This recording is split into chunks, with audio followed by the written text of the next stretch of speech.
Le drame commence au milieu de la nuit dans la ville de Beacon Hill, où la police avec des chiens fouille les bois, en alerte maximale et prête à intervenir. Un adolescent de lycée nommé Scott vivait près des bois. Il fut immédiatement alerté par la visite de son meilleur ami, Styles, qui lui fit assez peur. Le père de Styles était le shérif de la ville, donc il était au courant des opérations policières et venait informer Scott qu'un torse de fille avait été trouvé en ville. La police était maintenant à la recherche de l'autre moitié. Styles était venu inviter Scott à participer à la recherche excitante. En entrant dans les bois, Scott, qui souffrait d'asthme, se plaignait continuellement que Styles ne l'attendait pas. De manière inattendue, ils rencontrèrent la police, et Scott se cacha pendant que Styles était emmené par son père. Se sentant dépassé, Scott décida de rentrer. La forêt était silencieuse et sombre, et son adrénaline s'estompa en un frisson. En rentrant, une harde de cerfs effrayés le fit tomber, et il perdit son inhalateur. Utilisant la faible lumière de son téléphone, Scott chercha son inhalateur, mais il tomba, choqué, sur la partie supérieure manquante du corps de la fille. La vue macabre l'effraya, lui faisant des frissons de la colonne vertébrale jusqu'aux fesses et le faisant rouler dans un fossé. En se relevant, Scott remarqua un énorme loup à proximité, ses yeux brillant froidement. Il se lança sur lui, le faisant tomber, le prenant pour une seconde femme sexy. Dans une lutte acharnée, Scott fut mordu à l'abdomen, mais malheureusement pas à son endroit malodorant. La douleur libéra son potentiel caché, lui permettant de rouler et de fuir désespérément. Il faillit être percuté par une voiture en sortant des bois, mais le loup ne le suivit pas. Scott vérifia rapidement ses blessures, trouvant une rangée de marques de morsures, un rappel choquant et douloureux de son épreuve. Scott garda l'incident secret pour sa famille et soigna ses blessures seul. Le lendemain, il se rendit à l'école comme d'habitude, endurant l'humiliation routinière du capitaine de l'équipe de lacrosse, Jackson, mais il y était habitué maintenant. Styles, apprenant la mésaventure de son ami la nuit précédente, insista sur le fait qu'il ne pouvait pas y avoir de loup en ville, car il n'y avait pas eu de signalement de loup en Californie depuis plus de 60 ans. Scott, considérant l'obscurité de la nuit, commença à douter de sa propre expérience. La petite ville était en émoi avec l'affaire du corps de la fille. L'enseignant exhorta les élèves à se concentrer sur leurs études, mentionnant que la police avait détenu un suspect avant de commencer le cours. Scott fut surpris par une sonnerie en classe et regarda autour de lui pour voir qui avait osé ne pas mettre son téléphone en silencieux. Il réalisa que personne d'autre ne semblait l'entendre. Lorsque l'appel fut répondu, il entendit une voix féminine claire et localisa que cela venait d'une fille dans la rue, bien qu'elle fût éloignée. Scott entendit sa conversation et apprit qu'elle était une nouvelle élève transférée qui avait oublié d'apporter un stylo. La fille, nommée Allison, fut conduite dans la salle de classe et s'assit derrière Scott, qui lui offrit immédiatement un stylo. Allison le remercia, surprise et impressionnée, tandis que Scott peinait à contenir ses pulsions hormonales. Allison venait à peine de commencer l'école lorsqu'elle reçut un accueil chaleureux de la part de la beauté du campus, Lydia.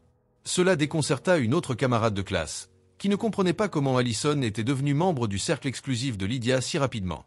Perplexe, elle demanda à Scott et Styles comment Allison avait réussi à pénétrer le groupe populaire si vite. Styles expliqua qu'Allison était particulièrement attirante et que les beautés avaient tendance à se regrouper. Il suggéra en plaisantant à la camarade de classe de chercher peut-être les réponses en elle-même. De là, Scott entendit leur conversation et se sentit soulagé d'apprendre qu'Allison avait refusé une invitation à une fête de Jackson, content qu'elle ne soit pas juste une fille superficielle. Le fait qu'Allison allait au match de lacrosse éveilla quelque chose en Scott. Auparavant, il n'était qu'un remplaçant sur le banc, mais cette année, il était déterminé à faire partie de l'équipe de départ. Cependant, la réalité était dure. L'entraîneur ne le voulait que comme joueur d'entraînement, ce qui était douloureusement clair lorsque le coup de sifflet pendant l'entraînement résonna comme un coup de tonnerre, laissant Scott avec un mal de tête. Pendant l'entraînement, cependant, Scott attrapa chaque balle sans effort, comme par instinct, attirant les regards admiratifs des filles qui regardaient. Jackson ne supportait pas de voir Scott voler la vedette, essaya de le défier agressivement, mais Scott le bloqua habilement. La foule acclama bruyamment, même Lydia, la petite amie de Jackson, applaudit Scott, ce qui ne fit qu'attiser le ressentiment de Jackson. Une rivalité était certainement en train de se former point après l'école. Scott et Styles retournèrent dans la forêt. Scott était émerveillé par les changements en lui, mais aussi légèrement inquiet. Il craignait que la morsure du loup ne l'ait infecté avec un virus, comme quelque chose tiré d'une apocalypse zombie, augmentant ses capacités tout en potentiellement nuisant à son corps. Styles le taquina à propos d'une infection spéciale qui pousse quelqu'un à hurler comme une oie lors de la pleine lune. Agacé, Scott repoussa Styles et chercha dans la zone. Scott réalisa que l'inhalateur et le corps de la fille avaient disparu. Soudain, un homme musclé apparut derrière eux, questionnant leur présence sur sa propriété privée. Après avoir appris qu'il cherchait simplement quelque chose, l'homme lança l'inhalateur à Scott et partit. Styles reconnut plus tard l'homme comme étant Derek, dont la famille était tragiquement morte dans un incendie il y a 6 ans et qui était maintenant revenu. Plus tard dans la nuit, alors qu'il travaillait dans un magasin pour animaux, Scott découvrit que sa blessure avait déjà cicatrisé, un jour seulement après avoir été mordu. Les chats dans le magasin étaient nerveux, comme s'ils ressentaient une menace, provoquant le chaos. À ce moment-là, Allison arriva en panique, ayant accidentellement cassé la patte d'un chien. Scott calma la bouleversée Allison et vérifia le chien, qui grognait contre Allison, son ennemi perçu. La présence de Scott, avec ses yeux changeants, intimida le chien au point de le soumettre. Les deux rirent ensemble en s'occupant du chien, et sous le regard de Scott, le chien permit à Allison de le caresser, ce qui fut une défaite humiliante pour le chien. Allison caressa le chien et il caressa Allison, audacieusement mais respectueusement. Scott était plutôt un charmeur. Rassemblant son courage, il invita Allison à sortir, et elle accepta avec joie. La journée se termina magnifiquement sous la pleine lune, et Scott s'endormit plein d'anticipation. Cependant, lorsqu'il se réveilla, il se trouva de nouveau endormi dans une grotte. La brume matinale enveloppait la forêt montagneuse, et il aperçut vaguement un loup qu'il avait aussi remarqué. Scott courut frénétiquement, le loup restant à ses côtés. Finalement, Scott sauta dans un étang. Après avoir refait surface, il chercha désespérément le loup mais se retrouva dans le jardin de quelqu'un. Le propriétaire le regarda, abasourdi, tandis que Scott se tenait là, torse nu, après avoir pénétré dans la propriété d'autrui. Il eut de la chance qu'on ne l'accueillît pas avec une arme à feu. En arrivant à l'école, Jackson se précipita vers lui, incapable de croire sa performance exceptionnelle, exigeant de savoir où Scott avait acheté des stimulants. Après les événements du matin, Scott était également furieux et révéla tout sur ses changements, mais Jackson le regarda comme s'il était fou, incapable de croire ses histoires. Le test de sélection commença et l'équipe de départ devait être choisie. Juste avant que Scott ne pénètre sur le terrain, Styles se précipita vers lui, ayant jeté un coup d'œil aux résultats des analyses de la police avec une découverte choquante, mais Scott ne prit pas le temps de l'écouter et se rendit sur le terrain. L'entraîneur, dans une tentative de motiver les joueurs pendant son discours d'avant-match, suggéra brutalement que gagner le jeu pourrait faire en sorte que leurs petites amies les aiment davantage. Enflammé comme s'il avait été injecté d'adrénaline, le jeu devint la scène de Scott. Ses mouvements étaient rapides et précis, ses manœuvres pendant le jeu aussi gracieuses que de la gymnastique. L'entraîneur interrompit le jeu et demanda sérieusement à Scott comment il réalisait ses mouvements, puis le félicita immédiatement pour avoir intégré l'équipe de départ. Tout le monde acclama la victoire des Outsiders, mais Styles avait l'air préoccupé. Les résultats des analyses confirmaient qu'il y avait bien des loups dans la forêt et qu'après avoir été mordu, Scott semblait surhumain. Les blagues qu'il faisait autrefois pourraient en fait être vraies. Styles commença à rechercher des légendes de loups-garous qui correspondaient à la situation de Scott. Il appela Scott pour partager ses découvertes et sa théorie. Il avait été mordu par un loup-garou. Mais Scott, impatient, se concentra sur son rendez-vous avec Allison. Styles énuméra sa performance incroyable sur le terrain, se demandant comment un novice pouvait réaliser cela. Les mots étaient durs mais vrais. Scott perdit patience et voulut partir, mais Styles l'arrêta, lui rappelant que ce soir était la pleine lune. Scott paniqua. Sa vie semblait enfin s'améliorer avec l'intégration dans l'équipe de départ et une petite amie attractive. Mais Styles lui dit qu'il était maudit et que la lune ne changerait pas seulement son corps, mais aussi le rendrait assoiffé de sang. Styles tenta d'annuler le rendez-vous pour Scott, ce qui l'exaspéra et faillit mener à une altercation physique. Scott finit par partir en colère, exprimant sa frustration sur une chaise. Après s'être calmé, Scott s'excusa et partit, mettant sa vie amoureuse avant son amitié. Un Styles inquiet se leva de la chaise, découvrant des marques de griffes de loup sur le dossier, signe de la transformation de Scott. Scott rentra chez lui en premier pour se rafraîchir. Sa mère devina immédiatement, à son apparence, qu'il devait avoir un rendez-vous avec une fille. En lui remettant les clés de la voiture, elle lui rappela qu'elle ne voulait pas s'occuper d'une adolescente enceinte plus tard. Scott alla chercher Allison, et ils se rendirent ensemble à une fête chez un camarade de classe. Cependant, un invité non invité fit son apparition à la fête, le mystérieux Derek, qui dégageait une présence intimidante simplement en restant silencieux. Un chien féroce qui le regarda se tut immédiatement et trembla. Scott croisa son regard mais fut distrait, et bientôt Derek avait disparu. Les sens aiguisés de Scott aperçurent un loup courant sur le toit. C'était en effet une nuit de pleine lune. En dansant le TikTok style avec Allison, le rythme cardiaque de Scott s'accéléra, sa tête se mit à battre douloureusement, et une chaleur intense envahit son corps, éveillant une pulsion sanguinaire de déchirer la beauté. Finalement, il abandonna Allison sans cérémonie et rentra chez lui en désordre. À ce moment-là, Derek apparut et commença à parler avec Allison, prétendant être l'ami de Scott, un stratagème typique des vilains. En sueur, Scott n'osa pas regarder la pleine lune à travers sa fenêtre. Il essaya de se rafraîchir avec de l'eau froide, mais cela ne fut pas efficace. Ses ongles devenaient tranchants, des crocs poussaient dans sa bouche et ses yeux devenaient jaunes. Juste à ce moment-là, Styles arriva. Malgré le fait que Scott ait priorisé sa vie amoureuse au détriment de leur amitié, Styles se souciait encore de lui. Scott, barricadant sa porte, demanda à Styles de ramener Allison chez elle, mais Styles dit que quelqu'un l'avait déjà fait. Scott supposa que Derek, le loup-garou qui l'avait mordu, était responsable de la fille démembrée dans la forêt. Styles fut choqué d'entendre cela, car Derek venait juste de conduire Allison chez elle. Scott verrouilla la porte, ne restreignant plus sa nature bestiale, et accepta sa nouvelle identité de Teen Wolf, lançant son mode héroïque. Il se précipita vers les montagnes en suivant l'odeur pour découvrir la veste sentant les hormones d'Allison. Pendant ce temps, Styles se rendit chez Allison et essaya d'expliquer la situation à sa mère, pour découvrir qu'Allison était rentrée chez elle en toute sécurité, ramenée par Derek. Dans la forêt, Derek attaqua rapidement Scott, le projetant au sol. Il avait attiré Scott là pour tout expliquer, mais sentant le danger, il lui conseilla de fuir en disant qu'il était là, mais Scott était une étape en retard. Un bruit de sifflement suivit, une flèche transperça son bras. À travers sa vision rouge sang, il vit 3 hommes ressemblant à des chasseurs s'approcher. Le leader leur ordonna de capturer Scott vivant, mais ses compagnons furent écartés par Derek, qui était revenu en profitant de la distraction des chasseurs. Une fois en sécurité, Scott reprit sa forme humaine et Derek expliqua les dangers des chasseurs, disant qu'il traquait les loups-garous depuis des siècles. Scott, accablé, le blâma pour l'avoir transformé et entraîné dans cette embrouille. Derek répondit que c'était une bénédiction dont la plupart des gens ne faisaient que rêver. Il insista sur le fait que Scott apprécierait une fois qu'il apprendrait à contrôler ses pouvoirs, et Scott avait besoin de son aide.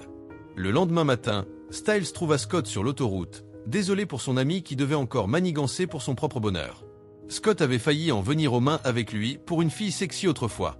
Styles dit que, si nécessaire, il enchaînerait Scott lors de la pleine lune et lui donnerait des souris vivantes. Après l'école, un Scott nerveux attendit Allison. Étonnamment, Allison était très compréhensive et ne fit pas de scandale pour avoir été laissée de côté la nuit précédente, puisque son père était venu la chercher. Scott sortit discrètement mais, sur un coup de tête, se retourna pour la regarder. Le père qu'il n'avait pas encore rencontré était le chef des chasseurs qu'il avait tiré dessus la nuit précédente. Allison se révéla être issue d'une famille de chasseurs de loups-garous, laissant Scott complètement désemparé. Ensuite, Scott confia à Styles que le père d'Allison était un chasseur de loups-garous et l'avait précédemment tiré avec une arbalète. Styles rassura rapidement Scott en disant qu'au moins le père ne l'avait pas reconnu, et la scène se déplace vers le terrain de la crosse, où l'entraînement se déroule. Le capitaine de l'équipe, Jackson, cible Scott, tandis que les railleries de l'entraîneur attisent la colère de Scott. Il est incapable de réprimer son loup intérieur, mais heureusement, son casque couvre sa transformation. La perte de contrôle de Scott entraîne le déboîtement de l'épaule de Jackson. Alors que tout le monde se précipite pour vérifier l'état de Jackson, seul Styles remarque l'état de son ami. Scott est sur le point de se transformer, et la colère le fait perdre le contrôle. En se dirigeant vers les vestiaires, ils ne savent pas que Derek est également là, sévère et imposant. Derek avait précédemment proposé d'apprendre à Scott à contrôler ses transformations, mais Scott avait refusé. Dans les vestiaires, Scott se transforme en loup-garou, perdant complètement ses sens et attaquant son meilleur ami Styles. Styles s'échappe de justesse et utilise un extincteur pour sortir Scott de cet état. Malgré le risque pour sa vie, il reste dévoué à Scott. Après cette épreuve, il réalise que la colère est un catalyseur de transformation. Malheureusement, le lacrosse est un sport violent et un match est prévu pour samedi. Styles conseille à Scott de ne pas jouer, mais Scott se sent obligé de participer pour l'honneur de l'équipe. Après l'école, Scott et Styles discutent en vidéo des événements de la journée, et avec la dislocation de Jackson, il est encore plus difficile pour Scott de se retirer du match. Alors que Scott s'inquiète, Styles se penche plus près de la vidéo, son expression changeant. Il essaie de taper un avertissement pour Scott disant qu'il y a quelqu'un derrière lui, mais le message échoue à envoyer en raison d'une mauvaise réception. Derek apparaît derrière Scott, le réprimandant pour avoir failli se transformer sur le terrain. S'il est exposé, d'autres loups-garous pourraient également être en danger. Derek avertit Scott que s'il joue samedi, il le détruira et révoquera son don par la force. Le lendemain, Scott approche l'entraîneur pour annoncer son retrait du match. L'entraîneur, un peu farfelu, se demande si c'est à cause d'une petite amie. L'entraîneur insiste, demandant si c'est à cause d'un petit ami, notant que le gardien de Budani est gay. Eh bien, maintenant nous savons tous que le gardien est gay grâce à la digression de l'entraîneur. Scott insiste pour se retirer, citant ses récentes tendances agressives. Étonnamment, les yeux de l'entraîneur s'illuminent en entendant cela, affirmant que c'est la clé de la victoire et que les jeunes ont besoin d'être ardents. Voyant Scott prêt à protester davantage, l'entraîneur lance un ultimatum, abandonner ce match ou être mis sur le banc pour toujours. Scott hésite en quittant le bureau de l'entraîneur, surpris de voir un message de sa mère voulant regarder son match. En levant les yeux, il tombe sur Allison qui attend avec impatience sa performance sur le terrain. Avec tant de gens attendant le match, la pression était forte. Après s'être séparé de Scott, Allison trouve sa veste perdue dans son casier au bout du couloir. Un loup-garou se cache, espionnant son corps sexy pendant le cours. La beauté de l'école, Lydia, profite de l'occasion pour chuchoter à Scott pendant qu'il travaille sur un problème. Elle se plaint que Scott ait blessé son petit ami détestable et veuille maintenant abandonner le match. Lydia, toujours vaniteuse, était avec Jackson non seulement parce qu'il venait d'une famille riche, mais aussi parce qu'il était le capitaine de l'équipe championne. Elle ne sortirait pas avec un perdant. Scott rétorque que perdre un match ne tuerait personne et pourrait même sauver quelqu'un. Lydia menace Scott en disant que s'il ne joue pas, elle présenterait Allison à d'autres joueurs séduisants. Maintenant, tout le monde mettait la pression sur Scott pour qu'il participe au match. Après l'école, Styles se précipite pour trouver Scott. Il voulait que Scott utilise son Wi-Fi pour écouter une conversation entre la police et le directeur. Ils apprennent qu'en raison d'un cas impliquant une fille morte, l'école serait placée sous couvre-feu. Ils croyaient tous les deux que Derek était responsable du malheur de la fille, mais ils ne pouvaient pas dire directement à la police que Derek était un loup-garou. À ce moment-là, Scott remarque Lydia présentant Allison à d'autres joueurs, ce qui l'irrite le plus étant donné qu'Allison semblait penser que Lydia était gentille. Scott se sent en colère mais se retient, puisque lui et Allison n'étaient pas encore officiellement en couple. Il remarqua la veste malodorante qu'Allison tenait, celle que Derek avait accrochée dans les bois la nuit de la fête. Scott lui demanda sérieusement d'où venait la veste, ce qui déconcerta Allison. Scott l'interrogea de manière insistante sur la nuit où Derek l'avait raccompagnée chez elle. Son inquiétude était palpable et son approche manquait de subtilité. Refusant de discuter davantage, Allison partit avec un sourire. Enragé, Scott accusa Derek de tous les maux. Il se rendit aux ruines de l'ancienne maison de Derek, brûlée il y a 10 ans, et cria le nom de Derek. Il sentit l'odeur de sang venant d'un tas de terre. Derek apparut aussi insaisissable que jamais, et dit à Scott de ne pas penser qu'il savait tout sur les loups-garous simplement parce que son ami avait fait des recherches en ligne. Il lui conseilla de réfléchir à ce qui pourrait arriver s'il perdait le contrôle et se transformait devant tout le monde lors du match. Scott réalisa combien il avait failli blesser Styles le jour précédent. Ce ne serait pas aussi chanceux sur le terrain. Derek saisit la crosse de Scott, ses doigts se transformant en griffes, et déchira le filet, se transformant partiellement avant de revenir à sa forme humaine avec aisance.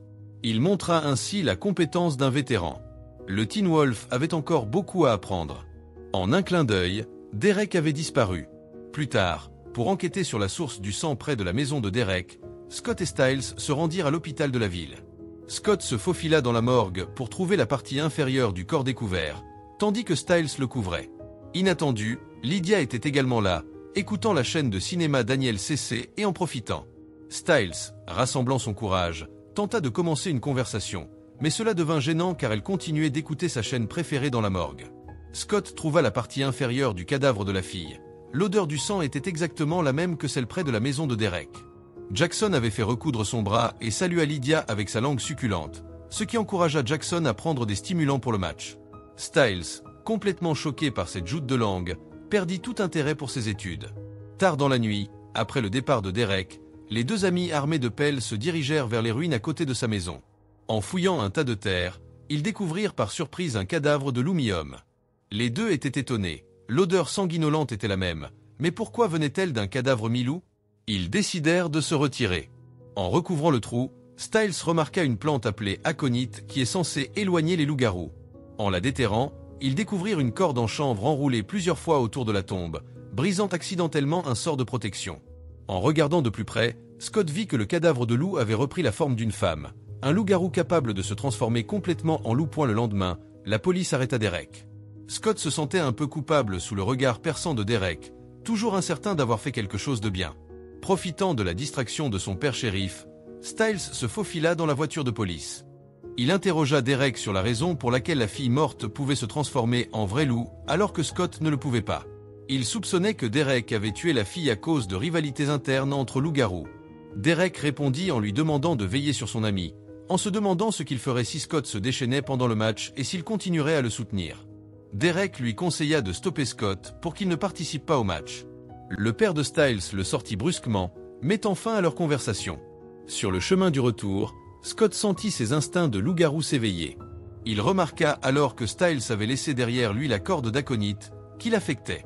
Styles s'arrêta d'urgence et jeta la corde loin de son sac. Étonnamment, quand il revint, Scott avait disparu. Styles chercha frénétiquement dans les environs et contacta son père shérif pour savoir s'il y avait eu des rapports étranges sur quelqu'un errant dans les rues comme un chien. Son père, excédé, raccrocha. Le soir, Scott transformé arriva chez Allison et épia son corps sexy depuis le toit. Ses instincts animaux enragés, il ignorait complètement le père chasseur d'Allison. Lorsqu'Allison ferma les rideaux, Scott vit son reflet féroce dans le miroir et fut choqué de revenir à la réalité. Il sauta du toit, rencontrant par coïncidence le père d'Allison qui rentrait chez lui. Heureusement, Scott était revenu à la forme humaine. Allison accourut en entendant le bruit. En état de panique, Scott mentit en disant qu'il avait décidé de jouer au match et était venu informer Allison. Maintenant, il devait absolument participer au match. Voyant sa fille si inquiète pour ce garçon, son père réfléchit et décida de regarder le match aussi, tapant gentiment Scott dans le dos.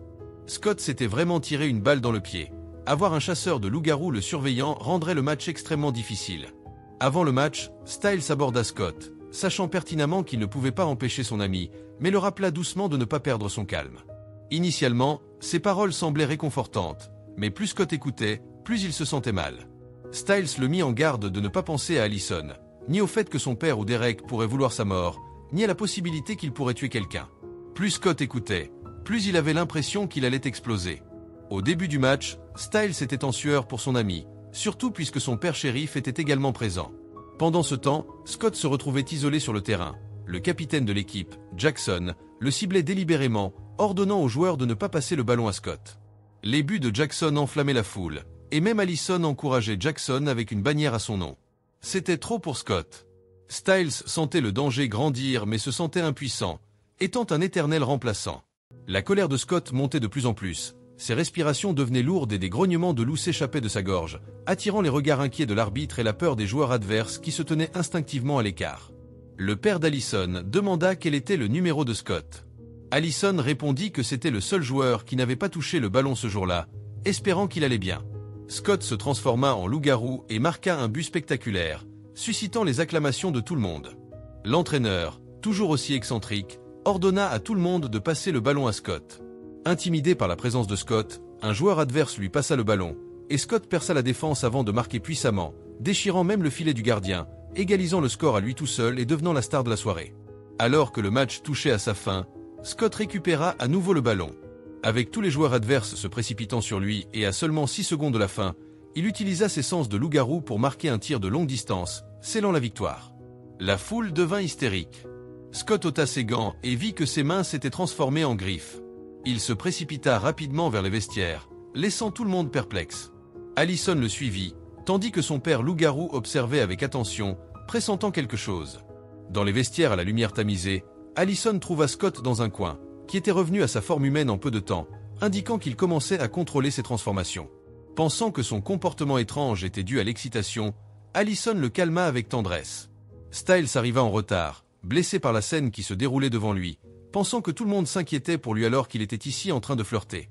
Après qu'Allison soit parti, Scott, inconscient de la jalousie de son ami, s'approcha joyeusement de Styles. Styles annonça les dernières nouvelles de la police. Derek avait été libéré car les policiers croyaient qu'un animal était le meurtrier et la fille démembrée était la sœur de Derek, Laura. L'affaire devenait de plus en plus compliquée. Sur le terrain, Jackson découvrit le secret des gants, tous les doigts étaient déchirés. Il se demanda quel genre de stimulant Scott avait pris, étant maintenant plus convaincu que jamais que Scott cachait quelque chose. À ce moment-là, il remarqua un homme sous les lumières qui l'observait. C'était Derek, qui avait regardé tout le match. Si Scott perdait le contrôle, Derek interviendrait vraiment. Après l'école, en soirée, Scott et Allison se faufilent dans le bus scolaire pour un rendez-vous secret. Les choses s'échauffent rapidement, et le rythme cardiaque de Scott s'accélère. Ses doigts se transforment en griffes, déchirant le siège. Son loup intérieur s'éveille, et il se retire immédiatement, sachant que s'il continuait, il pourrait déchirer Allison en morceaux. Terrifié, Allison tente de s'enfuir, mais Scott attrape sa cheville et la tire en arrière. Allison se débat violemment, puis court vers la sortie. Dans un accès de rage, le Teen Wolf déchire les sièges et les jette, laissant Allison meurtrie et luttant pour ouvrir la porte du bus. Il s'avère que tout cela n'était qu'un rêve humide mais terrifiant. Scott et Styles en discutent avec beaucoup d'intérêt. Le rêve semblait trop réel, à la fois humide et effrayant. Scott est quelque peu inquiet, car il a un rendez-vous avec Allison le lendemain soir, et il craint que le rêve ne devienne réalité. Il envisage même de demander conseil à Derek, malgré le fait qu'il ait été arrêté la veille. Lorsqu'ils ouvrent la porte et voient le bus scolaire taché de sang, ils sont choqués et se demandent si le rêve de la nuit précédente était réel. Scott cherche immédiatement Allison, son cœur battant la chamade de peur, ses instincts de bête en ébullition. Perdant le contrôle, il frappe un casier qui vole en éclats, parvenant à peine à se calmer. À sa grande surprise, il tombe sur Allison au coin du couloir, ressentant un soulagement de la retrouver saine et sauve. Mais quelle coïncidence alarmante! La seule chose qui le rend heureux ce matin-là est de découvrir que le casier brisé appartenait à Jackson. Scott part en colère, apprenant plus tard que le chauffeur de bus attaqué a été retrouvé gravement blessé et terrifié. En repensant aux rêves vifs de la nuit précédente, Scott commence à douter de lui-même. Pendant le dîner, Scott prend la décision de chercher Derek car, contrairement à Derek, qui reste calme et inchangé sous la pleine lune, Scott se retrouve à courir sauvage à minuit, attaquant des innocents. Pour pouvoir sortir en toute confiance avec la fille de ses rêves, il devait consulter Derek au préalable. Cependant, le rendez-vous tant attendu de Scott avec Allison se transforme en un rendez-vous de groupe. Allison, Lydia et leurs amis se rassemblent, et le pauvre Styles se sent impopulaire, ne recevant aucune attention comme Scott. Jackson arrive en dernier, prenant agressivement les places des autres et les repoussant. Lorsqu'on lui demande pourquoi il ne prend pas la place de Danny, celui-ci, d'un ton efféminé, répond qu'il ne passe pas son temps à fixer les petites amies des autres. Danny avait juste ignoré la tentative de Styles d'être amical. Les femmes étaient une chose, mais Styles était encore plus blessé par l'indifférence d'un camarade de classe masculin efféminé. En apprenant le rendez-vous de Scott avec Allison le lendemain soir, Lydia suggère qu'elle et Jackson se joignent à eux. Scott est réticent, mais comme Allison a accepté, il n'a pas le choix. Avant même que le rendez-vous ne commence, les deux couples commencent à se mesurer l'un à l'autre, décidant de régler leur rivalité par un match de bowling, le point fort de Jackson. Scott est déterminé à ne pas se laisser surpasser, se vantant de ses excellentes compétences en bowling. Après l'école, Styles était indigné, se demandant pourquoi même le « Girly » Danny le méprisait, alors que sa coupe en brosse était clairement élégante. Scott se plaignait également, perplexe de voir comment un rendez-vous à deux s'était transformé en un rendez-vous de groupe. Plus tard, Styles se précipita à l'hôpital vétérinaire. Soudain, le père de Styles, le shérif, fit son apparition, ce qui inquiéta Scott, craignant d'avoir été découvert. Cependant, il s'avéra qu'il était simplement là pour soigner un chien policier. La conversation avec le vétérinaire sur le comportement des loups, en lien avec des crimes récents, rappela à Scott des souvenirs. Il se souvenait d'avoir fait de telles choses dans ses rêves, mais quelque chose ne collait pas. Le conducteur avait des marques de griffures, alors que les loups s'attaquent généralement à la gorge. Scott connaissait la vérité, le coupable était un loup-garou. Comme sa mère était infirmière à l'hôpital, Scott utilisa le prétexte de livrer de la nourriture pour rendre secrètement visite au chauffeur de bus scolaire. Lorsque le chauffeur le vit, il devint agité, ses yeux remplis de terreur, s'exclamant que Scott voulait le faire taire ici. Heureusement, la mère de Scott arriva juste à temps pour désamorcer la situation. Après cet incident, Scott devint encore plus convaincu qu'il était lui-même le coupable. Pendant ce temps, au fond des bois près de l'ancienne maison de Derek, un agent de patrouille fut dissuadé d'enquêter par la présence intimidante de Derek et un chien policier qui aboyait férocement, laissant entrevoir un danger et l'incitant à s'éloigner de la vieille maison. Plus tard, Scott demanda l'aide de Derek pour déterrer ses souvenirs et contrôler ses transformations face à la pleine lune. Cependant, ce n'était pas gratuit. Derek expliqua des méthodes pour déclencher des souvenirs sur les lieux du crime, proposant des leçons supplémentaires contre rémunération. Derek avait toujours été un gardien pour le Teen Wolf, était prêt à offrir son aide cette nuit-là. Scott se faufila sur la scène du crime tandis que Styles montait la garde. Suivant les conseils de Derek, les souvenirs de Scott de cette nuit-là revinrent en force. Ce n'était pas une pleine lune, mais il s'était transformé pendant son sommeil. En s'approchant du bus scolaire, les souvenirs devinrent accablants. Il avait été attiré vers l'école, était entré dans le bus, et c'était le conducteur du bus qui avait souffert, pas Allison. Mais Scott n'était pas l'attaquant. Il avait essayé d'aider le conducteur, mais avait été blessé par une autre griffe. Lorsque les lumières environnantes s'allumèrent, Styles l'incita à partir. De retour en sécurité, Scott révéla la véritable nature de l'attaque. Il avait vu des yeux brillants et avait été griffé. Ce n'était pas lui. Scott pensait qu'il protégeait le conducteur, mais Styles pensait que c'était une sorte de rituel. Qu'il s'agisse de sauver quelqu'un ou de participer à une chasse, Scott ne voulait plus y penser. Soulagé de ne pas être le coupable, il était libre de sortir avec Allison, au grand désarroi de Styles, qui se sentait oublié dans la quête de romance de Scott. Les 4 amis se retrouvèrent au bowling. Les compétences de bowling d'Allison étaient remarquables, et la posture de Jackson était assez tapac sans grave-l'œil. Scott était incroyablement nerveux parce que les vantardises qu'il avait racontées allaient bientôt être démenties. Il prit son courage à 2 mains et lança la boule, mais elle finit directement dans la gouttière, provoquant les moqueries incessantes de Jackson. Scott était mortifié. Allison intervint pour lui remonter le moral, l'incitant à se concentrer sur quelque chose de joyeux, comme l'imaginer nu. Cette pensée fit sourire Scott de travers, et soudain, il était en feu. Son objectif devint précis comme un laser, et il renversa toute les quilles d'un coup. Quel malin! Pendant ce temps, Derek se trouvait à la station-service lorsqu'il fut acculé par le père d'Allison, Chris, et un groupe de chasseurs de loups-garous. Malgré leur provocation, utilisant la mort de sa sœur pour l'enrager, Derek resta calme. À sa grande surprise, Chris fit signe à ses compagnons de briser la vitre de la voiture de Derek. Les chasseurs partirent après avoir donné à Derek un avertissement sévère pour qu'il surveille ses actions. De retour au rendez-vous, Scott enchaîna strike après strike, laissant Jackson furieux. Scott tenta de faire la paix en privé, suggérant de mettre fin à leur rivalité, mais Jackson, soupçonnant un coup bas, était convaincu que Scott avait triché et était déterminé à découvrir ses secrets. Derek s'infiltra à l'hôpital pour parler au conducteur de bus blessé. Il voulait savoir ce qui s'était passé cette nuit-là, mais le conducteur ne cessait de s'excuser et d'appeler le nom de famille de Derek avant de mourir. Plus tard, lorsque Scott raccompagna Allison chez elle, il ne put résister à l'envie de flirter, stimulant ses hormones. Le père d'Allison vit toute la scène. Après le retour de Scott chez lui, Styles arriva avec des nouvelles qu'il avait entendues de la police. Le conducteur blessé était mort. Scott supposa que Derek l'avait tué pour le faire taire. Alors il se précipita vers l'ancienne maison de Derek pour le confronter. Dans l'obscurité, Derek déclara son innocence. Scott évoqua la sœur de Derek, ce qui mit Derek en colère. Il expliqua qu'il était revenu pour retrouver sa sœur utilisée comme appât et tuée. Malgré la confrontation, Derek maintint qu'il n'avait tué ni le conducteur ni sa sœur. L'altercation entre les deux loups se termina par la défaite de Scott. Derek réitéra qu'il n'avait tué personne et que ce n'était pas de leur faute. Scott, cependant, reprocha à Derek d'avoir ruiné sa vie. Derek dut révéler qu'il n'avait pas transformé Scott en loup-garou. Alors que Scott pansait ses blessures, il se rappela la nuit de l'attaque. Le loup-garou qu'il avait attiré et attaqué le conducteur était différent de Derek, plus semblable à un loup sauvage et féroce. Derek expliqua qu'il s'agissait d'un loup-garou alpha, le chef dominant dans leur monde, tandis que lui et Scott étaient des loups-garous bêta, les seconds en commandement. Derek croyait que l'alpha était responsable de la mort de sa sœur et qu'il chassait toujours. Mais il avait besoin de l'aide de Scott. Il avait choisi Scott parce que l'alpha l'avait mordu, faisant de Scott un recrue direct. Scott avait été convoqué par l'alpha et l'attaque du bus était une leçon de chasse de sa part. À leur insu, alors qu'ils discutaient de ces révélations, une paire d'yeux rouges sans les observait depuis l'obscurité de la forêt, à l'extérieur de la vieille maison. La scène se déplace ensuite vers une élégante dame d'un certain âge qui arrive en voiture à Beacon Hills.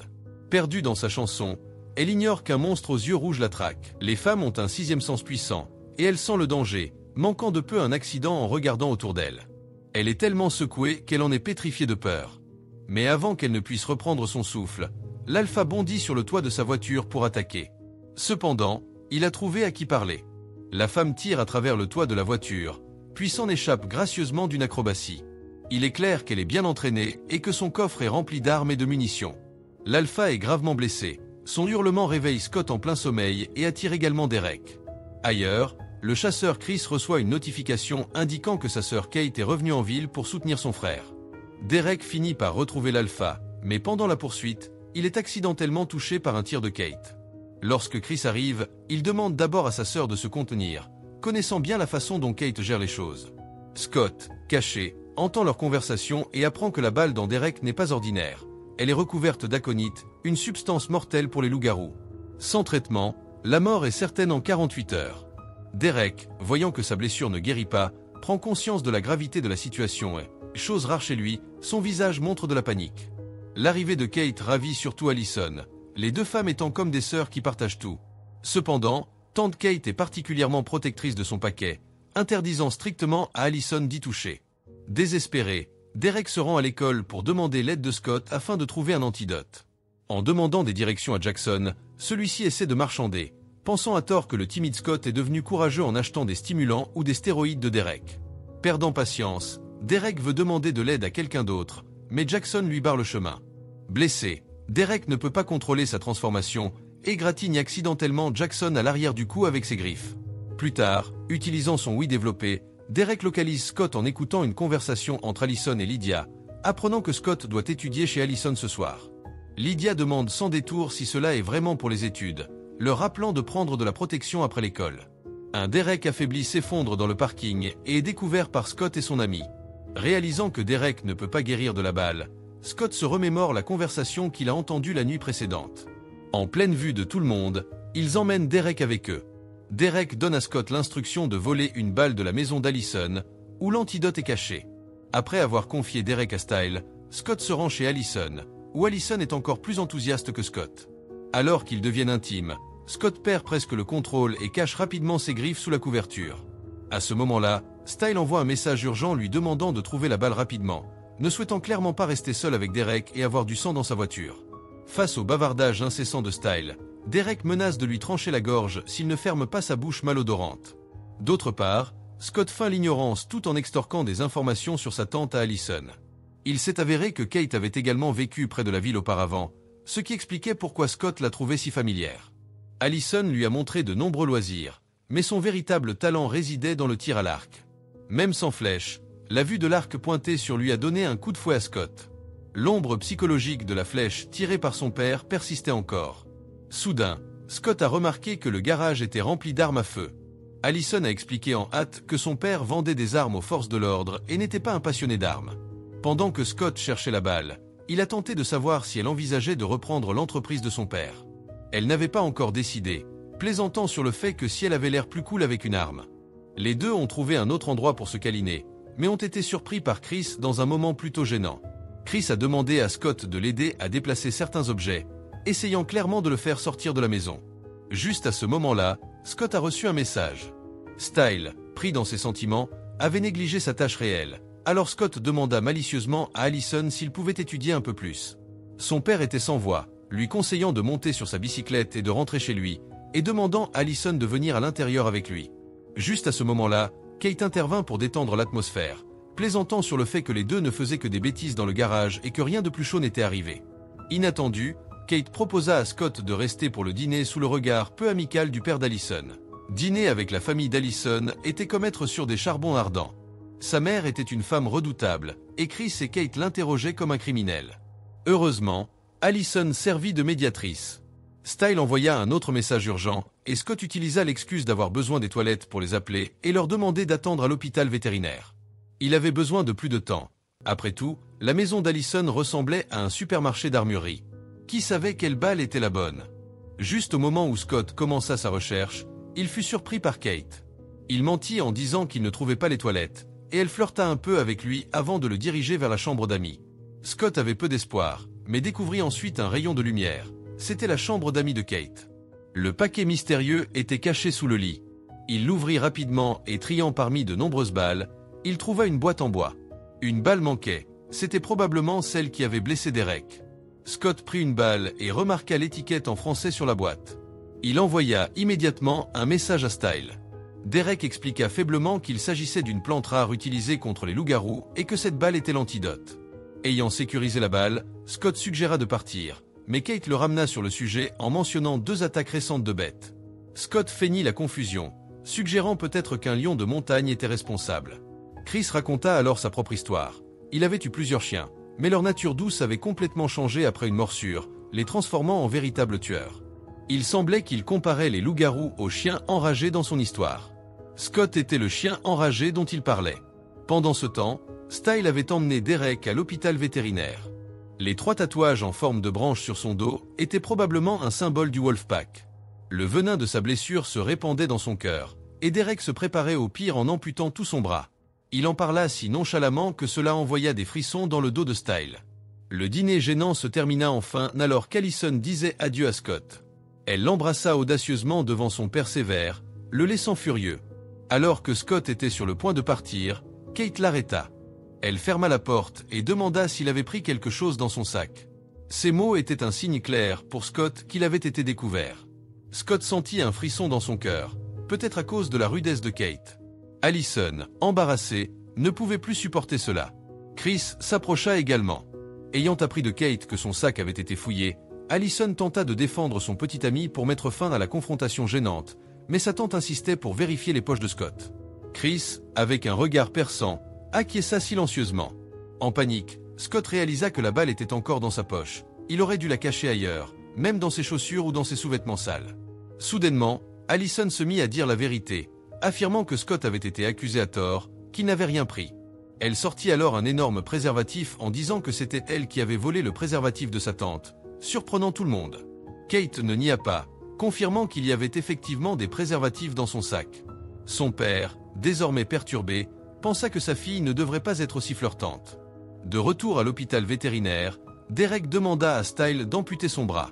Rien qu'en imaginant la scène, Style était sur le point de se faire dessus, alors il chercha toutes les excuses possibles pour l'éviter. Derek menaça de lui tordre la tête s'il ne procédait pas à l'amputation. Style n'eut d'autre choix que de continuer. Juste à ce moment-là, Scott arriva à temps et donna la balle à Derek, qui se détendit immédiatement. Avant qu'il ne puisse expliquer comment l'utiliser, il s'évanouit. La balle roula accidentellement dans le drain. Scott se précipita pour la récupérer, la manquant de peu, et en utilisant ses griffes, il parvint à extraire partiellement la balle. Style réveilla Derek d'un coup de poing. Derek mordit la balle pour en appliquer les fragments sur sa blessure. La douleur intense fut suivie de fumée bleue émanant de la plaie et les veines effrayantes se rétractèrent, restaurant son bras à la normale. Style était ravi que Derek ait survécu, et Scott ne s'attendait pas à de la gratitude, juste à ce qu'il ne réapparaisse jamais dans son monde, sinon il raconterait tout aux chasseurs. Derek demanda s'il pensait qu'il l'aiderait. Scott pensait que les chasseurs étaient mieux que Derek, qui offrit alors de lui montrer quelque chose plus tard. Derek emmena Scott dans un sanatorium pour rendre visite à son oncle Peter, le seul survivant d'un grand incendie survenu il y a 6 ans. Scott était curieux de savoir s'il était aussi un loup-garou. Derek nota tristement que son oncle avait été un loup-garou, mais qu'il était maintenant à peine une personne normale. Auparavant, un incendie avait piégé 11 personnes dans la maison de Derek. Seul Peter avait survécu. Derek et sa sœur Laura avaient échappé à la tragédie en étant à l'école. L'incendiaire était définitivement un chasseur, car seul eux connaissaient la véritable identité de la famille de Derek. Mais Scott essaya de défendre la famille d'Allison. Il y avait peut-être une raison pour cela. Derek, montrant la moitié brûlée du visage de son oncle, défia de l'expliquer. Les chasseurs prétendaient ne tuer que les loups-garous adultes et seulement avec des preuves solides, mais l'incendie avait aussi tué des humains ordinaires dans sa famille. Derek ajouta que c'était une bonne action de la part des chasseurs et qu'Allison pourrait finir par faire de même. La querelle entre les loups-garous et les chasseurs était irréconciliable après l'incendie. Sous les réprimandes de l'infirmière, ils durent mettre fin à leur visite. Profitant de l'absence d'Allison, les frères et sœurs chasseurs discutèrent de l'attaque survenue la nuit précédente. L'attaquant était un alpha loup ciblant Kate, mais elle parvint à toucher un autre loup-garou à la place. Ils spéculèrent qu'il s'agissait de Derek. Kate voulait poursuivre Derek pour découvrir l'identité de l'alpha, mais Chris rappela à sa sœur qu'il devait suivre les règles. Kate, quelque peu méprisante, questionna l'importance des règles, affirmant qu'elle les avait toujours respectées elle-même. La scène se déplace vers l'alpha loup-garou ciblant un propriétaire de vidéothèque. Par coïncidence, Jackson et Lydia étaient là pour louer un DVD. Le couple se disputa parce que Lydia était trop dominatrice. Jackson se plaignait de ne pas vouloir revoir The Notebook, bien qu'il le cherchât dans le magasin. Quelques instants plus tard, au cours de sa recherche, Jackson trouva le corps du gérant du magasin. Alors que les lumières clignotaient, il remarqua une créature aux yeux rouges le fixant derrière des étagères renversées, le piégeant dessous. Il avait toujours voulu devenir un loup-garou, et il semblait que son souhait allait se réaliser grâce à l'alpha. Cependant, lorsque l'alpha déchira son collier, il s'arrêta soudainement. Le cou de Jackson avait été précédemment griffé par Derek, probablement en mélangeant du venin de loup avec du poison d'aconite, ce qui fit reculer l'alpha. Lydia, qui prenait des selfies, poussa un cri de choc. Tout se passa en un clin d'œil, donc aucun d'eux ne vit clairement la silhouette sombre. Scott et Derek furent les premiers à arriver, spéculant sur les motifs de l'alpha, se demandant si c'était simplement une chasse habituelle. Mais Derek n'était pas d'accord, affirmant que les loups-garous étaient des prédateurs mais pas nécessairement des tueurs. Scott questionna pourquoi il voudrait être un tueur, et Derek lui assura qu'il découvrirait les motifs de l'alpha. Le motif de l'alpha pour tuer restait un mystère. En quittant le toit, ils ne remarquèrent pas un énorme motif en spirale sous leurs pieds. Ils se dirigèrent vers l'ancienne maison de Derek, où Scott exprima sa frustration, déclarant qu'il avait sa propre vie et ne voulait pas être le laquais de Derek ou le animal de l'alpha. Derek lui dit solennellement qu'à la prochaine pleine lune, l'alpha loup-garou l'appellerait à nouveau. S'il ne participait pas au meurtre, Il serait la prochaine cible. Scott était visiblement abattu en entendant cela. Il avait une sorte de connexion avec l'alpha dont il ne pouvait échapper. Pour le réconforter, Derek proposa de lui enseigner une autre série de leçons payantes gratuitement. Il brisa alors les os de la main de Scott pour le maintenir sous forme humaine, disant que la douleur l'aiderait à retrouver ses sens. Le lendemain était l'anniversaire d'Allison, et sa tante Kate lui offrit un pendentif gravé d'un loup, affirmant que c'était son bien le plus précieux. Le design était lié à un secret familial, encourageant Allison à l'explorer elle-même. Il était clair que Kate avait l'intention de mener Allison sur le chemin des chasseurs de loups-garous. À l'école, Allison reçut une petite surprise préparée par Lydia, ce qui était plutôt agréable. Scott réalisa alors que c'était l'anniversaire d'Allison et n'avait pas eu le temps de préparer un cadeau. Sur un coup de tête, il persuada Allison de sécher les cours pour la journée. Pour Allison, c'était une aventure qu'elle n'avait jamais vécue. Ils séchèrent leur premier cours, la chimie, enseigné par un professeur très strict. Scott, qui échouait toujours en chimie, était une préoccupation particulière pour le professeur. En plus de Scott, Lydia sécha aussi les cours. Concernant le meurtre de la nuit précédente, la police affirmait que c'était l'œuvre d'un lion de montagne.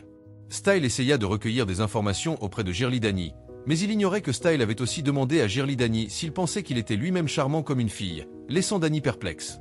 L'attaque de l'Alpha laissa Jackson hanté. Pendant une douche, il fut effrayé par 2 éclats rouges et finit par se mouiller. Juste à ce moment-là, Derek apparut pour s'assurer que Jackson n'avait rien vu de significatif. Les loups-garous peuvent utiliser leur ouïe extraordinaire pour détecter les battements de cœur de quelqu'un qui ment. Après avoir confirmé que Jackson n'avait pas vraiment vu l'alpha, Derek repartit satisfait. Style, inquiet de l'état de Lydia après l'attaque, décida aussi de sécher les cours. Il rendit visite à Lydia chez elle, où elle était encore en état de choc, pleurant la créature qu'elle pensait l'avoir vue. Connaissant la vérité sur les loups-garous, Style la induisit en erreur en lui faisant croire que c'était un lion de montagne à la place. Pendant ce temps, Scott et Allison se dirigeaient vers la forêt de Beacon Hills. Ils étaient affectueux en marchant et convinrent d'éteindre leur téléphone. Cependant, Allison voulait envoyer un dernier message pour remercier Lydia pour sa fête d'anniversaire. Après le message, ils se regardèrent dans les yeux, des étincelles jaillissant. Voyant Lydia dans un état semi-rêveur, Style décida de partir, mais entendit alors Lydia appeler dans son sommeil en suppliant qu'il ne parte pas. Il se précipita à son chevet pour entendre seulement murmurer le nom de Jackson dans son sommeil. Lydia confondit Style avec Jackson, laissant Style complètement glacé, déchiré entre rester ou partir. Style reçut le message d'Allison, ce qui le distrait assez longtemps pour découvrir une vidéo sur le téléphone de Lydia. La vidéo, prise pendant son attaque, avait capturé accidentellement l'alpha loup-garou. Contrairement à Scott et Derek, ce loup-garou ressemblait vraiment à un loup. Pendant ce temps, la chasseuse Kate et son équipe s'approchèrent. Il les tenait en haute estime et se fixait des normes très élevées pour lui-même. C'est pourquoi il était déterminé à découvrir le secret derrière le nouveau courage de Scott. Il ne supportait pas que quiconque le surpasse. La performance de Lydia à l'école était tout simplement exceptionnelle. Excellente note, QI élevé et forte compétence en leadership. L'entraîneur excentrique avait été l'ancien colocataire de Derek. Ces hommes étaient hésitants. Les règles leur interdisaient de tuer des loups-garous innocents, mais Kate ne respectait jamais les règles. À l'intérieur, Derek sentit la présence du trio et se cacha, attendant le bon moment. Alors qu'il entrait en se moquant de lui, Kate raconta comment elle avait tué la sœur de Derek, ce qui l'enragea. Il assomma rapidement ses hommes, mais fut neutralisé par son pistolet à impulsion électrique. Étonné par sa physique, Kate regretta presque d'avoir à l'attaquer. Style, tenant maintenant le téléphone de Lydia avec des preuves cruciales, voulait en parler à Scott mais découvrit que le téléphone de Scott était éteint, ce qui le frustra. Dans un accès de colère, il supprima la vidéo en déclarant qu'il en avait fini de s'inquiéter à ce sujet. Pendant ce temps, malgré ses muscles à l'épreuve des balles, Derek ne pouvait pas se lever à cause de la haute tension du pistolet à impulsion électrique. Kate, se tenant au-dessus de lui, révéla que l'alpha avait tué sa sœur Laura. Derek, conscient de l'historique de tromperie de Kate, resta stoïque mais ébranlé par la révélation. Il fut alors révélé que lorsque le chasseur trouva Laura, elle avait déjà été tuée et son corps portait des marques de morsure. Laura était une loup-garou alpha de son vivant et selon la loi des loups-garous, lorsqu'un loup-garou bêta tue un alpha, il acquiert le pouvoir de l'alpha et devient le nouvel alpha. Kate avait habilement provoqué Derek pour extraire des informations sur l'alpha. Cependant, comme Derek n'était pas au courant, elle le laissa partir sachant que sa soif de vengeance les conduirait vers le véritable alpha. Gêné et enragé, Derek s'enfuit, chassé de chez lui par les chasseurs. Le père shérif de Style visita la clinique vétérinaire pour consulter le vétérinaire au sujet d'un incident. Il apporta une photo floue d'une caméra de sécurité qui capturait la silhouette d'une bête brisant une fenêtre et passant du rampement à la course. Se demandant si un animal était devenu surnaturel, le shérif doutait qu'il s'agisse d'un lion mais ne pouvait penser à aucune autre explication. Il chercha l'avis du vétérinaire, mais celui-ci esquiva la question en suggérant au shérif de consulter quelqu'un de plus compétent. Ce n'est que dans la soirée que les deux étudiants qui avaient séché les cours se rappelèrent qu'il y avait une réunion parents-professeurs ce soir-là. Ils se précipitèrent de retour à l'école où les enseignants rencontraient individuellement les parents. Des parents de Jackson, nous avons appris qu'il était adopté, bien qu'il n'ait jamais rencontré ses parents biologiques. Il avait mal prononcé le nom de Style pendant un certain temps, ce qui amusait le shérif. Finalement, l'entraîneur revint au sujet principal, louant Style pour son intelligence mais déplorant qu'elle ne soit pas appliquée à ses études. Par exemple, lors de l'examen de mi-session, Style avait décrit de manière élaborée l'histoire de la circoncision. Le shérif pensait que c'était un sujet riche en histoire, mais l'entraîneur dit que le test portait en fait sur l'économie. Le téléphone de Scott était injoignable, ce qui frustra sa mère.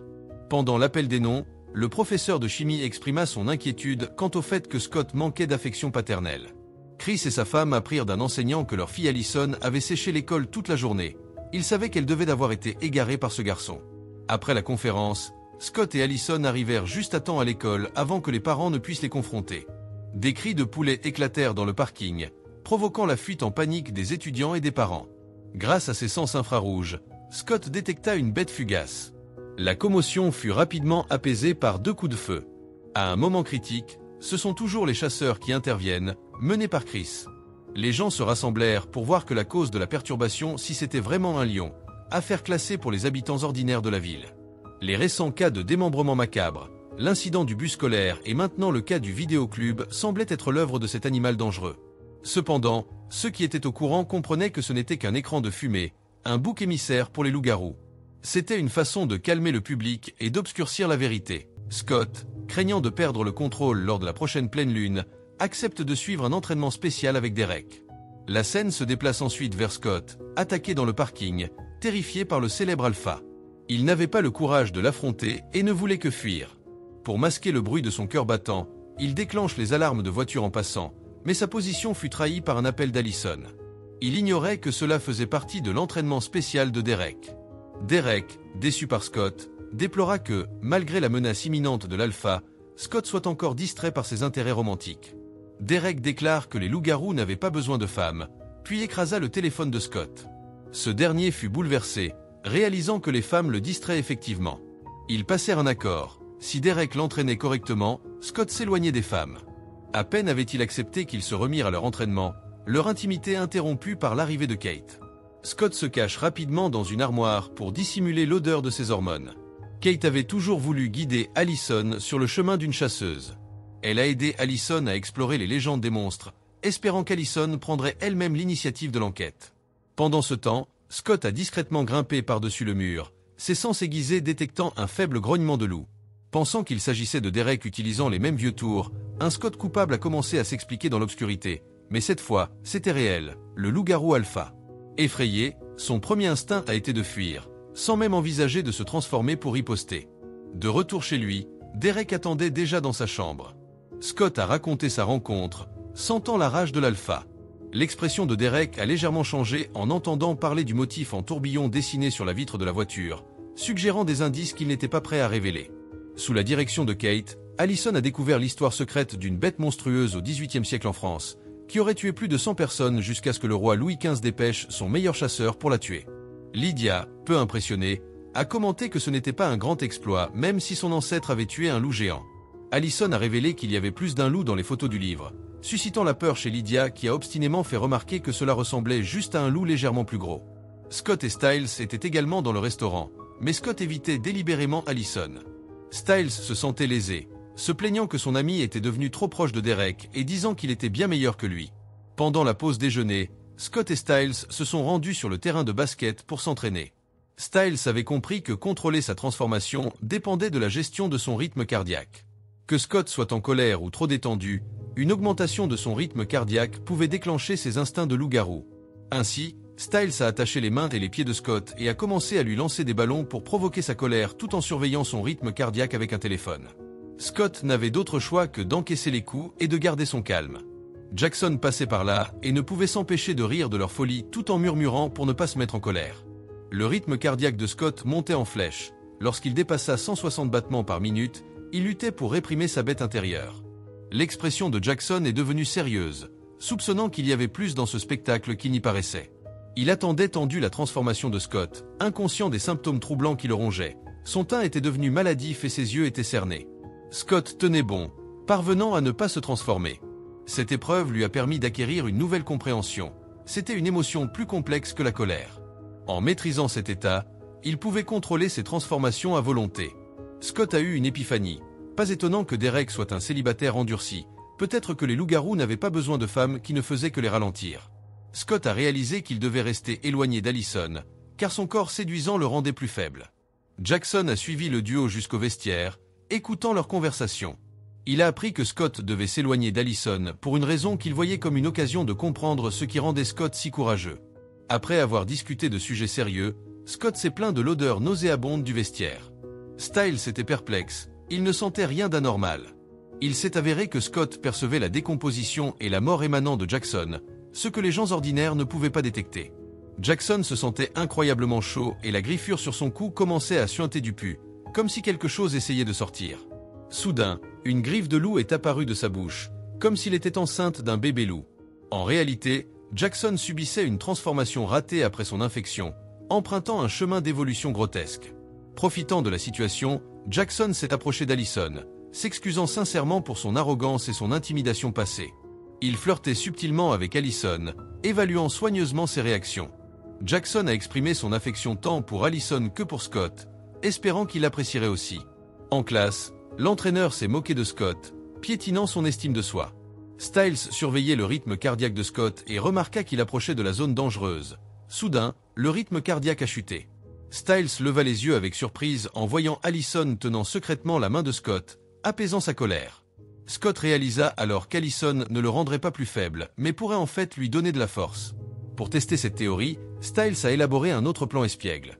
Ils se sont rendus dans le parking où Styles a dit à Scott de se tenir devant une voiture en tenant les clés et de ne pas bouger. Il a délibérément rayé la voiture, puis attiré bruyamment l'attention du propriétaire qui pensait que Scott était responsable. Scott s'est retrouvé malmené par un groupe de durs à cuire, provoquant une montée de son rythme cardiaque, mais lorsqu'il se souvint du sourire d'Allison, son rythme cardiaque se stabilisa. Finalement, le professeur de chimie est intervenu et a mis fin au chaos. Derek avait été chassé de chez lui par des chasseurs et n'arrivait pas à retrouver la trace de l'alpha. Découragé, il a rendu visite à son oncle dans le sanatorium. Scott était trop préoccupé par ses relations amoureuses et avait désespérément besoin de l'aide de son oncle. Bien que Peter soit dans un état végétatif depuis 6 ans, il était un bon auditeur. Derek a partagé ses soupçons selon lesquels l'alpha pourrait être un membre de sa famille et a spéculé qu'en plus de son oncle, quelqu'un d'autre pourrait avoir survécu à l'incendie survenu 6 ans auparavant. L'expression de Peter est restée vide et sans réponse alors que Derek devenait désespéré en espérant que Peter se réveille. Une infirmière s'est précipitée, réprimandant Derek pour son comportement agressif, puis le rassurant en lui disant que son oncle réagirait s'il lui était donné du temps. Derek répondit qu'il n'avait pas beaucoup de temps avant de quitter la pièce. Juste à ce moment-là, le doigt de Peter a légèrement bougé. L'oncle Peter pourrait bien se réveiller. Après avoir quitté le sanatorium, Derek trouva un message glissé dans sa voiture. Il regarda autour de lui, mais ne trouva aucune trace de quelqu'un. Il n'eut d'autre choix que de suivre cette piste, qu'elle soit amicale ou un piège. Ce soir-là, Derek arriva à l'hôpital pour animaux et confronta le vétérinaire, exigeant de savoir quand il avait trouvé une carcasse de cerf avec un motif en spirale dessus 3 mois auparavant et pourquoi il avait persuadé la police de supprimer cette affaire. Le vétérinaire savait très bien la signification du symbole pour les loups-garous et expliqua qu'il ne s'agissait que d'un cerf, une simple blague. Mais Derek insista davantage. Il pouvait entendre le rythme cardiaque du vétérinaire s'accélérer. Dans un mouvement rapide, Derek maîtrisa le vétérinaire, se préparant à le torturer pour obtenir des réponses, lorsque Scott apparut soudainement et voulut l'arrêter. Derek frappa le vétérinaire d'un coup de poing, sachant que les loups-garous pouvaient contrôler leurs blessures pour empêcher leur guérison lorsqu'ils étaient conscients. Ce n'est qu'à ce moment-là que Scott comprit la signification de la spirale, un symbole de vengeance. Si les objectifs de l'alpha n'étaient pas atteints, les meurtres ne cesseraient pas. Derek était sur le point d'utiliser ses griffes pour vérifier l'identité du vétérinaire lorsque Scott intervint, stupéfiant Derek. En quelques jours, Scott avait appris à se transformer à volonté et osait dire à Derek de ne plus toucher au vétérinaire. Scott avait élaboré un moyen de confirmer l'identité sans nuire au vétérinaire. Les deux emmenèrent le vétérinaire inconscient à l'école et appelèrent Styles.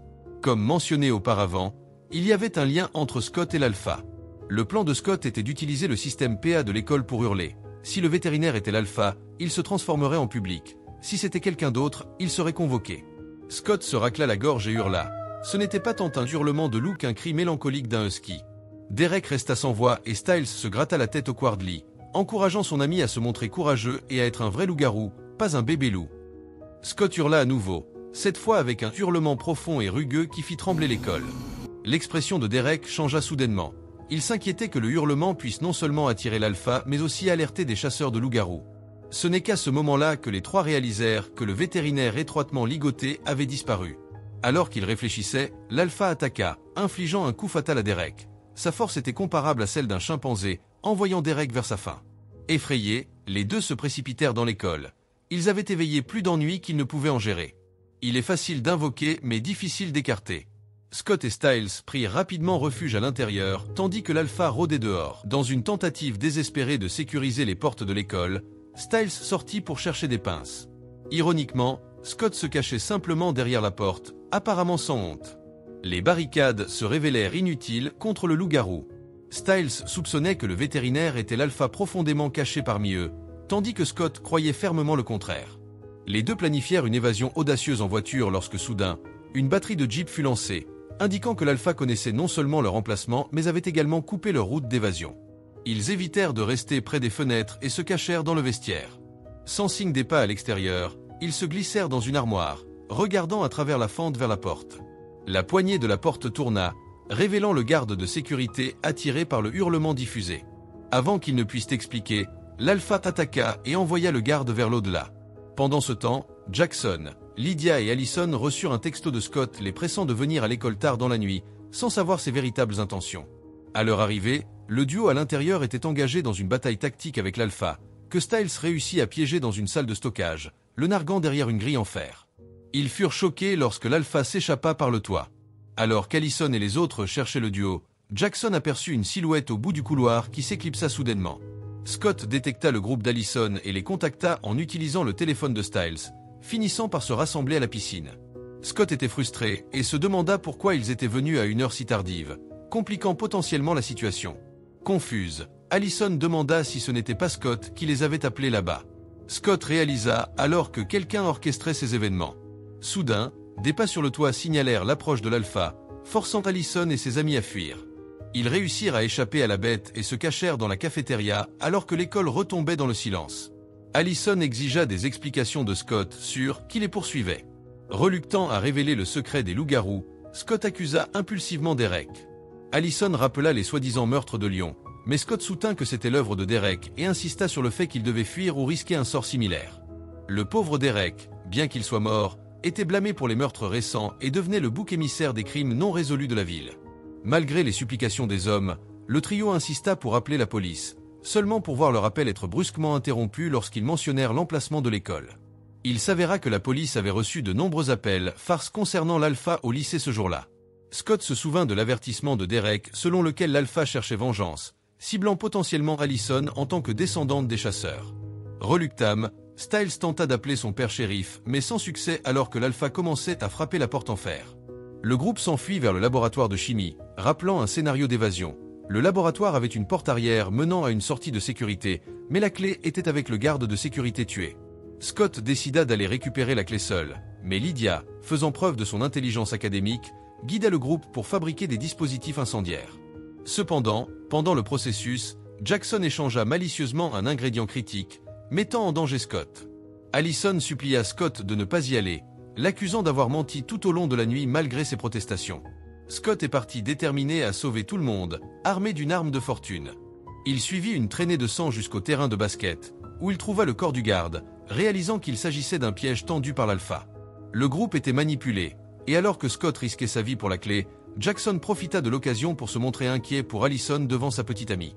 De l'autre côté, Scott se retrouva face à l'alpha. Le dispositif incendiaire échoua à s'enflammer, ce qui était attendu. Cette action mit en colère l'alpha, qui pinça Scott au sol et poussa un rugissement qui fit trembler la pièce. Au même moment, les autres entendirent le bruit.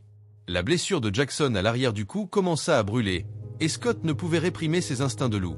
Il était effectivement un descendant de l'Alpha et avait été contraint de se transformer sous son commandement. Une lueur rouge fugace dans ses yeux rendit Scott extrêmement avide de sang. Suivant les sons des 4 personnes, Scott s'approcha de la salle de chimie. Il était sur le point d'insérer la clé lorsqu'il s'arrêta en entendant la voix d'Allison. Il lutta contre le commandement de l'Alpha, se réveillant au souvenir avec Allison. Les 4 à l'intérieur de la salle de classe ne réalisèrent pas qu'il avait échappé de justesse à la mort. Peu après, le shérif arriva avec des renforts. Scott reprit forme humaine et déclara que le plan de l'Alpha avait échoué. L'Alpha se retira silencieusement. En fait, les événements de la nuit étaient un rite de passage conçu par l'Alpha pour que Scott rejoigne son pack. Derek avait mentionné que l'Alpha voulait que Scott le rejoigne et que le prix à payer était de couper les liens avec ses connexions humaines, y compris amis et famille. Styles comprit cela et sentit que l'Alpha ne voulait pas vraiment les tuer. Scott confirma que l'Alpha avait prévu qu'il soit celui qui les tue. Les corps de Derek et du garde disparurent, et la police inscrivit Derek comme suspect. Le vétérinaire réapparut mystérieusement. C'était suspect puisqu'il avait disparu juste avant que l'Alpha n'apparaisse pour la première fois et réapparut dès que l'Alpha disparut. Après une nuit d'aventure éprouvante, Allison était profondément blessée par Scott. Elle refusa d'entendre des explications d'un homme plein de mensonges. Le cœur brisé, Scott alla boire dans la nature avec Styles. Scott n'était pas ivre, mais Styles s'enivra rapidement. Ce n'était pas sa faute après tout. Scott avait autrefois été proche de Lydia, la passion de Styles, qui était maintenant dans le lit d'un autre. Pendant ce temps, 2 voyous essayèrent de causer des problèmes, mais furent effrayés par la présence de Scott. Ce dernier quitta rapidement avec Styles en sentant l'odeur de l'Alpha. À leur insu, les 2 voyous rencontrèrent une fin sinistre. L'un fut tué sur place et l'autre traîné vers un feu de joie et rôti comme une dinde. Bien que le plan de l'Alpha ait été contrecarré, il sema une graine de brutalité dans le cœur de Scott. Lors d'un examen de chimie, Scott devint agité et sa vision devint floue. La question devint soudainement mortellement sérieuse en lui demandant comment tuer des gens lors de la nuit de pleine lune. Dans une panique, Scott quitta la salle de classe et Styles le suivit dehors. Rejeté par Scott, il perdit son soutien émotionnel et ne put contrôler ses émotions, surtout lors de la nuit de pleine lune. Styles promit de l'attacher pour la nuit. Au déjeuner, Allison et Jackson étaient assis ensemble à discuter du comportement étrange de Scott sans savoir que celui-ci écoutait depuis le couloir. Jackson encourageait Allison à aller jusqu'à remettre en question si rompre était une erreur. Il pensait que Scott le méritait. Enragé, Scott frappa sa tête contre le mur. Après l'école, le match d'entraînement commença. Étonnamment, Styles fit partie du 11 titulaire, ce qui le ravit énormément alors que l'entraîneur annonçait un système de double capitaine. Scott fut promu capitaine, aux grandes dames de Jackson, mais ce n'était que le début d'une série de représailles. Sous l'influence de l'Alpha et d'un récent chagrin d'amour, Scott devint sombre. Avant le match, il s'approcha de Lydia, et Styles pensa naïvement que son ami tâtait la situation pour lui. Il demanda à Scott si Lydia avait laissé entendre qu'elle avait des sentiments romantiques pour lui, sachant très bien que Styles avait le béguin pour Lydia. Scott flirtait toujours avec elle, décidant de rendre la monnaie de sa pièce à Jackson parce qu'il avait flirté avec Allison.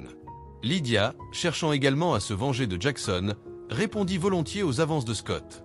Les deux étaient comme une allumette.